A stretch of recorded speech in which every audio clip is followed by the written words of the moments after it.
ଗୋଟିଏ ପାହାଡ଼ ପାଖରେ ଏକ ମୟୂର ରହୁଥିଲା।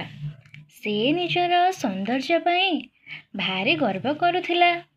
ସେ ବଣ ସାରା ବୁଲି ବୁଲି ସମସ୍ତଙ୍କୁ ତାହାର ସୁନ୍ଦର ପର ଦେଖାଉଥିଲା।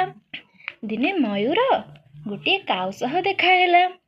କାଉଟିକୁ କହିଲା, ଆରେ ଅସୁନ୍ଦର କାଉ, ଦେଖ ମୋର କି ସୁନ୍ଦର ପର ହୋଇଛି, ଆଉ ତୋର? ତୁ କ'ଣ ମୋ ଭଳି ସୁନ୍ଦର ହୋଇପାରିବୁ? ଅସୁନ୍ଦର କାଉ। ମୟୂରଟି ନିଜର ସୌନ୍ଦର୍ଯ୍ୟ ପାଇଁ ଗର୍ବ କରି କରି ଆଗକୁ ଚାଲିଲା। ସେ ଗୋଟେ ଚିଲକୁ ଭେଟିଲା।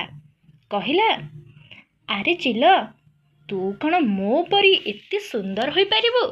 ଦେଖ ମୋର କି ସୁନ୍ଦର ପର, ଆଉ ତତେ ଦେଖ। ଏମିତି କହି ମୟୂରଟି ପୁଣି ଆଗକୁ ଚାଲିଲା। ସେ ଗୋଟିଏ ପାରା ସହ ଭେଟ ହେଲା।